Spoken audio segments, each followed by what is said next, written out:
Hi everyone, I'm Børge Hansen, CEO of David Horn, and welcome to the second episode of Beyond a Reasonable Doubt. We are absolutely thrilled to bring an incredible conversation hosted by Dr. Ivar Fahsing with Dr. Juan Méndez, the legendary human rights advocate and former UN Special Rapporteur on torture.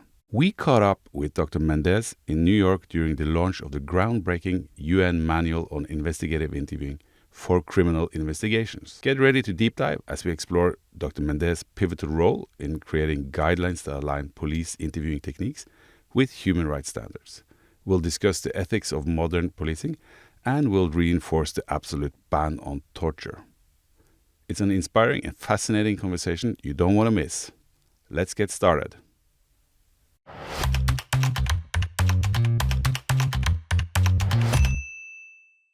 We are here to launch the new UN Manual on Investigative Interviewing for a number of police chiefs from around the world.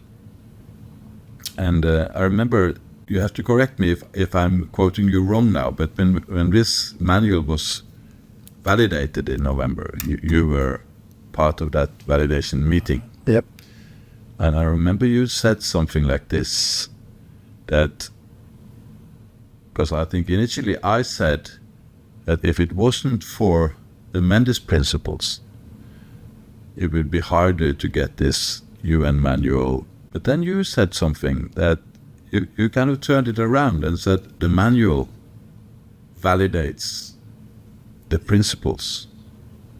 So I was thinking that could be an interesting start of the conversation. What, if you agree, if I'm quoting you correctly? I think you are. I think you are. In my experience, at least, when I first published my report to the General Assembly, was my last report because my term was coming to an end, and I had consulted with a number of people before writing the report, and on that occasion, I called for a protocol because that was my legal bias to call it a protocol. But the idea was to have a set of guidelines that the police could use to make their work more effective, but also more compliant with international human rights standards, and particularly the standard of the absolute prohibition of torture, of psychological torture, and of any coercion, because all of that is part of international law. And that immediately when that report was published and discussed at the General Assembly, this is October 2016, and we got such a good reception, in part because we had calls on some very good specialists to do the early consultation that helped me draft the report, and among them Asbjørn Brakle, Mark Fallon, and a lot of very good people. And so we already had an audience. I mean, they had been part of it to begin with. But the UN police actually picked up on it very early on. We had there was so much interest that we had a meeting about how to, take it from there and produce something along the lines of what I had suggested we needed. And the UN police was there from day one. As it happened, I didn't know about it, but they were also working on what is now the UN Police Manual. And as we worked on our principles, there were parallel contacts between UN police and us. Yep. And so the ideas were very much shared. I mean, we all agreed that we needed a set of guidelines, and that the set of guidelines should be based on the 30 or 40 years experience of people who had looked at this and had published and researched about how good police work can be done that is compliant with human rights standards, guarantees all the safeguards that suspects should have in a democratic police environment, or criminal justice environment, and at the same time provides a positive and affirmative, vehicle for police to do its work more effectively than relying on coercion and things like that have been proven to be counterproductive. Absolutely. So if you look at the relationship then between the Mendes principles can be seen more as a policy document on a national level. Yeah. Whilst the UN manual for how to do interviews is more a guidelines for practitioners. Yes. Well, I mean, the principles that we decided in the steering committee and the advisory group, there are about 100 people involved in this exercise that took us about 4 years. We decided to distill the fundamental principles of methodology that has already been proven to be the right one and has been studied also. Yeah. So we basically did not want to adopt one standard or, this is the way the Norwegian police does it or the British police does it. We kind of condensed and distilled the fundamental principles, knowing that is not enough to be a training manual, that a training manual has to, observe those principles but go beyond them and have much more in the way of, methodologies of training and even details about where to sit and how to broach the first questions and then wait for answers, things like that. For what we were trying to accomplish, it was not necessary to get into all those details. Yep. But we also recognize that our principles require the drafting of manuals or proper training of police and particularly of people conducting interviews. In the case of the UN police, they decided to go into more detail, among other things because, if I understand it correctly, the UN police manual is like a minimum standard that all contributing police forces have to agree to before they can join peacekeeping operations, for example, and things like that. So in their case, they have to be more detailed and more specific. Good. I think they also benefit from experiences that were already there, from literature and training exercises like the Norwegian Center for Human Rights has been conducting for years that of course were beyond what we were trying to accomplish. But I think it's good coincidence that they were working on something as a kind of minimum standard, but more detailed, and we were working on something that eventually could be considered a sort of non-binding legal instrument to judge whether,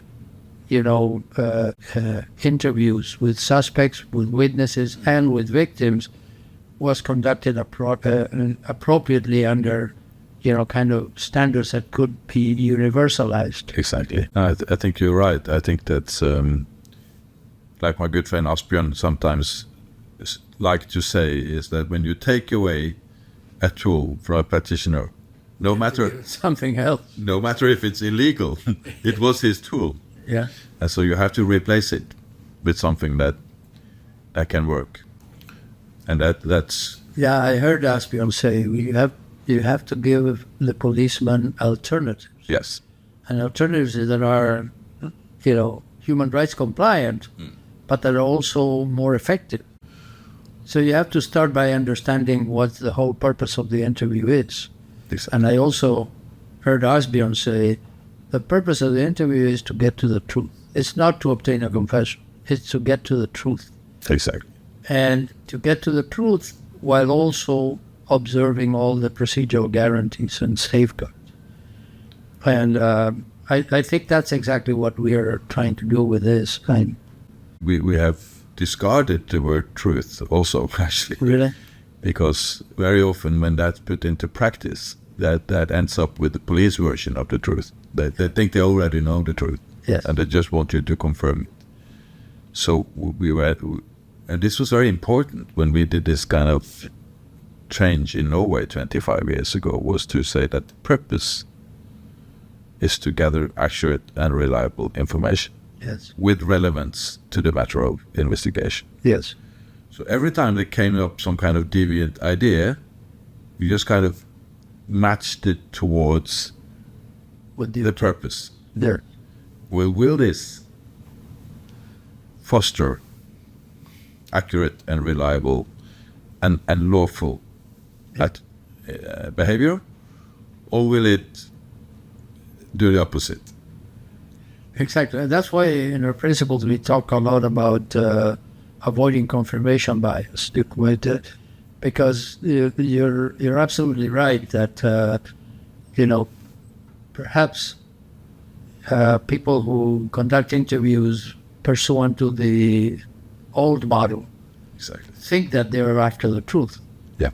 but they're after the truth that they already think they know, instead of letting the facts inform them. Exactly. So that's, it was actually something that just came to us. We didn't actually really have this strategy about not talking about the truth, but in the end we just found out that, well, neither lies or truth are a really productive way, because it's black and white, and it's probably beyond what you can expect to find in an investigation. In criminal investigation, it's more shades of gray. Sure. Exactly. Which of these stories are receiving most consistent support and is coherent with most of the sources of evidence? And is that coherence strong enough that you can say it goes beyond reasonable doubt? Right. So this is the way we just naturally found out we need to have this new way of thinking about what is the purpose. And that was so useful, because everybody agreed in that purpose. Yeah. And then we can just use that every time you came to a difficult discussion. Well, will this help this purpose or not? Yeah, exactly. Now that we have agreed on this, that was very valuable for us. I was thinking, Juan, since you're not really a fan of the fact that the principles now mostly are referred to as the Méndez principles. The principles' real name are the principle for effective interviewing and information gathering. Nevertheless, you played a very important role in creating this set of principles, and that's mostly what people talk about when it comes to Juan Méndez. I know that you have been in this game or business for a very long time. Yep.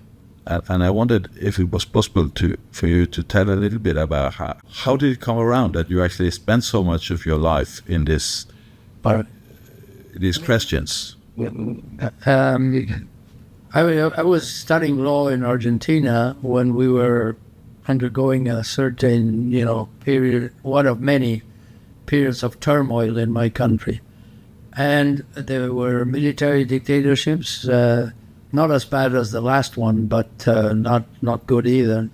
And there were resistance movements and movements using political violence, and the response to them was very harsh, and it included torture, very, very significant torture. Not openly and always on denial, but not even making a big effort to deny, the torture. And this was true of all of South America and perhaps of other parts of the world as well. And if you were a law student at that time, I was particularly, intent on finding a solution to the use of torture. And of course, my first interest was to combat torture as used against a political opponent. But it became very clear that it was used against common crime offenders or or even suspects of common crime offenders as frequently and even as violently and as brutally as against political enemies. So, many people in my generation made it a big, kind of north of our activity to combat torture, and to combat first by denouncing it, and then illustrating on the methodologies and things like that, and insisting, of course, on the legal prohibitions. Those denunciations and publicity around them probably played some role. But as the political crisis became worse and worse, it was not enough to even diminish the incidence of torture. And it came a point where, I and other lawyers, and some of us recently graduated lawyers, started taking up defenses of people who were accused of crimes against the state and the like. And we felt that one important way to do it was to investigate and denounce the possibility that they had been tortured in order to confess or to obtain evidence against others, etc. And so it was very much a part of our legal strategy to investigate torture. And for example, in my hometown, we discovered a couple of places that were kind of like torture settings. They were mostly like recreational areas that the police used for themselves for it. And on Sundays, they went with their families. But during the week, because they were kind of secluded and outside, they used them as torture chambers.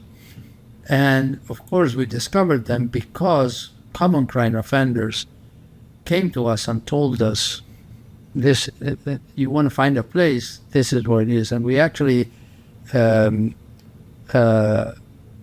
went with a judge, and we found instruments of torture and everything. And so that put us in kind of in the limelight. Yes. And so at some point I was arrested myself, and of course they tortured me as well, And this was already under the latest dictatorship, where, not only torture, but disappearance of persons and extrajudicial executions became much more rampant. And I was very lucky that they didn't have much on me. They tortured me, but they didn't know what to ask me. I was able at least to sleep at night knowing that I didn't, kind of offer evidence or even information or intelligence against anybody else to suffer the same fate. And besides, my family and my friends who were lawyers like me worked very diligently and put a stop to my torture early enough so that I didn't have to, suffer as much as other people in that same stage. But that, then I went to prison for about a year and a half, and I was not charged with any crime, but I was held under a state of emergency. And a lot of the people who were there with me had the same torture happening to them. And because I was the lawyer and they wanted to consult me about how to improve their procedural situation in the criminal case against them, I learned of all kinds of methods of torture and how you can fight them and things like that. And so when I left Argentina, and I was allowed to leave relatively early compared to other people who were still in prison, and I landed in the United States and started to try to help the people who were left behind in Argentina. It became a sort of a natural aspect of my human rights work to work against torture. And then I worked for 15 years for Human Rights Watch, and we did a lot of different things, but some of them had to do with torture, of course. And and documenting it and denouncing it in our reports. But actually, I became much more focused on torture when I became the Special Rapporteur, many decades later. But I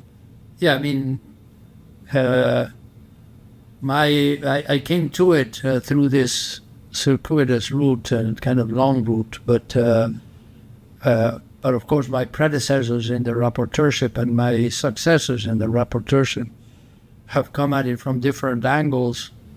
As far as I know, none of them were themselves victims of torture, but they were doing and are doing excellent work combating torture as well. You say, when I became the Special Rapporteur, that for me, that is a very, very special position.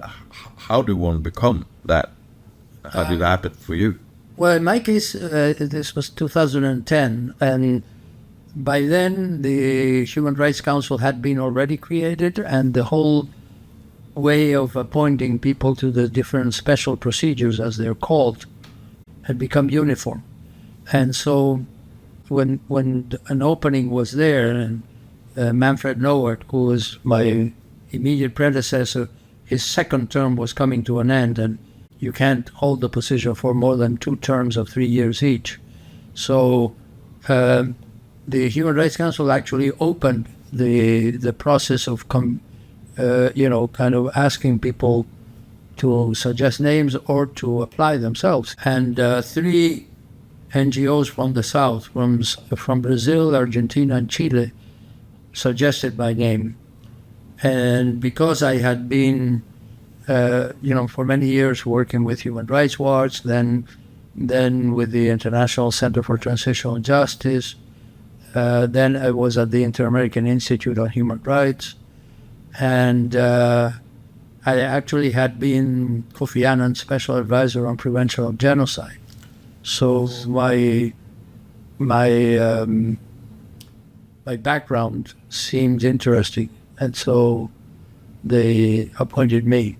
I see. So what does a Special Rapporteur actually do? Well, it's one of several different thematic rapporteurships. There's extrajudicial executions, disappearances, women's rights, because there's many different, like 40-some thematic rapporteurships. Torture is one of the oldest ones. It was created back in 1985, I believe. It was the third one of a thematic nature that was created. The first one is the Working Group on Disappearances. The second one is a Special Rapporteur on Extrajudicial Executions. And the third is a Special Rapporteur on Torture. And before me, there was several, Northern European jurists, very highly respected people who did wonderful work. The 4 people who preceded me had done such very good work that it was, possible to exercise the mandate with, just following in the path that they had, kind of created for it. It's a mandate that has a lot of credibility because, torture is one of those issues that not even the countries that do torture accept that they do. It is kind of a tribute to how well established the prohibition of torture is, that many countries practice it, but none recognize that they do, acknowledge that they do. So they use euphemisms, they say it's all a lie, it doesn't happen, it's not true. But the fact is that at least they don't defend it. And that's already a good starting point. Now, of course, what my predecessors and I and my successors also have done is to try to apply the prohibition of torture to what the Convention says about what constitutes torture. And that includes many different settings and situations and things like that. But in my experience, the setting in which most torture happens and is the most brutal is in the interrogation phases at the beginning of detention and of inquiries into crime. And in my 6 years, I saw this happen in third world countries, middle level countries, and highly developed countries. There's always some excuse for why some harsh treatment is needed. They don't call it torture, but enhanced interrogation is what the U.S. government said during the global war on terror, for example. The thing is that it's still prohibited, no matter what the circumstances and what the crisis is. It still shouldn't be done, and it does seem to happen because of what your colleagues have long studied as the confirmation bias. You know what really happened, and you just need the evidence of it.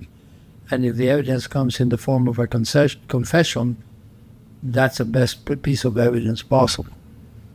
And that's why we have so many, judicial errors and so many unfair convictions, and that then prove to be completely impossible.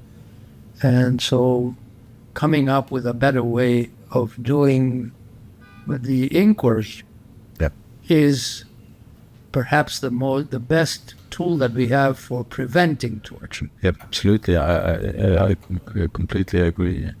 But when we do training around the world, we have created a case. Because police officers and I guess all of us, we learn better by storytelling and cases than just lecturing. Examples. Exactly. So we have created a case. So it was a missing person case. And I used the missing person case because I know that is the case that have the most possible explanations. It can be nothing. This missing girl can just be sitting in the garage smoking a joint, but she didn't want to tell her parents, so she's missing at all. Or she can have run away, or dramatic way, or non-dramatic way, or it can be all the way on the spectrum to a rape and murder, or kidnapping, trafficking, or whatever. So there are many possibilities here. But very often, and I kind of feel they gave some suspicion in the case towards that, the fact that she was a Kurdish girl and there had been some problems with her dad. And voila, most of the officers are stuck on the idea that the dad did it. To the degree where one of the Norwegian detectives who was in the sample actually said, the dad did it, lock him up and throw away the key. So I think you're absolutely right that police officers very often have this guilt perception that's effective for them. Yeah. After all, that's a job to look after crime. Yeah. It's some way you can understand it that they have a more, but that's also that's rewarded. If you solve crimes, you're good at it. Exactly. If it isn't a crime, well, there's no use for you. So it's an interesting how this really easily can become a self-fulfilling prophecy. Yeah. And there's so much pressure on the police officer to solve crime, quote unquote, that it's understandable that they cut corners. And even if they don't think they're cutting corners, if someone is, kind of intimidated by the whole surroundings and all that, and says, I'll tell you everything, you just take everything. That's why I really like this decision by the Supreme Court of Brazil issued a few days ago, because the majority opinion states very clearly, and talking about lower court judges, it's not a matter of the presumption of truth for what the police says, or the presumption that all suspects are always lying to improve their situation. In both cases, you have to have corroborating evidence. And if you don't have corroborating evidence, you're not doing your job. You cannot just rely on what is said. And I really think that is a useful thing. I mean, I really like the fruit of the poisonous tree doctrine because it does put a lot of pressure on the police to do the right thing and to look for evidence and not to, it actually excludes evidence that may have been formally obtained in the correct way, but it originates on an illegal way of finding. Anyway, I think the fruit of the poisonous tree doctrine is already law in other jurisdictions, but it's not international. No, not at all.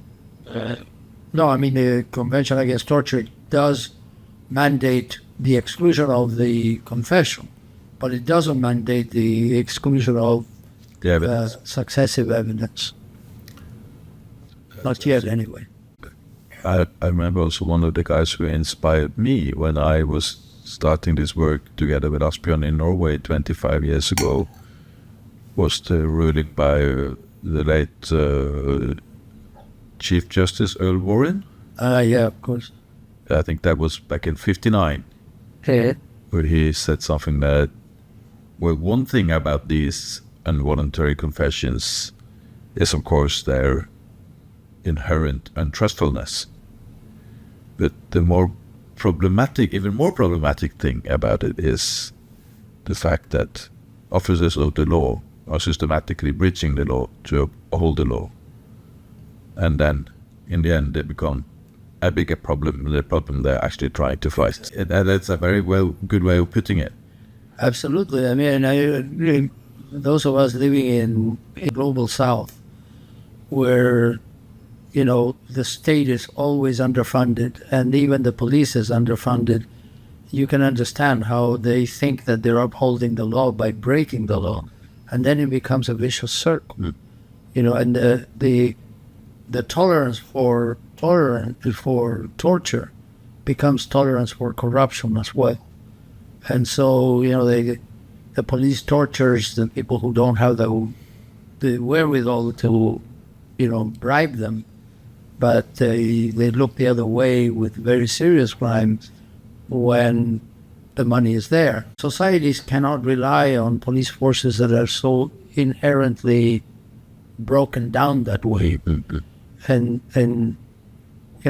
starting to find a way for the police to recover their standing in society, the respect of the citizenry that they need to have in order to do their job well. Because, as I always say, I mean, a police that tortures intimidates a population, but it doesn't enjoy their confidence. No. So they cannot really rely on cooperation because they only rely on intimidation. And they are deemed to become a paracaste in their own country. Yeah, or at least they have a very bad reputation. Yeah. People suspect that everything that they do is wrong, and or at least under suspect motivations, things like that. So, and that also, this kind of discredit transfers to the whole criminal justice system. Exactly. Where people start, guessing that everything that the prosecutors and the judges do also has some illegal motivation behind them. And it's a vicious circle that's very difficult to break.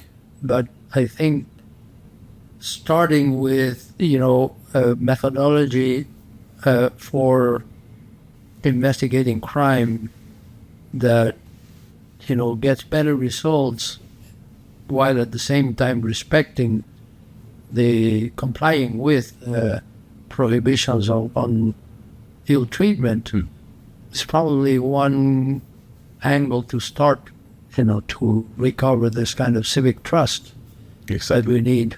I would just like to ask you one final question. Sure. It is, you have been working with this for a very, very long time. And I've been working with it for around 25 years, and sometimes I feel, Ivar, are you a little bit naive, thinking that these small efforts that we try to do can actually make this a better world? Do you sometimes think that? Yeah, of course I think about it. I think in fact that, but I prefer to be called naive than to be called tolerant with injustice.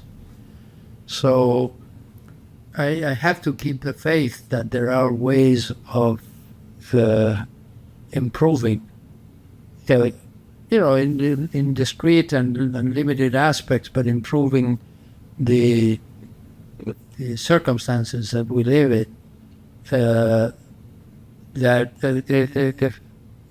Because the alternative is to just surrender and think that justice cannot ever be achieved. And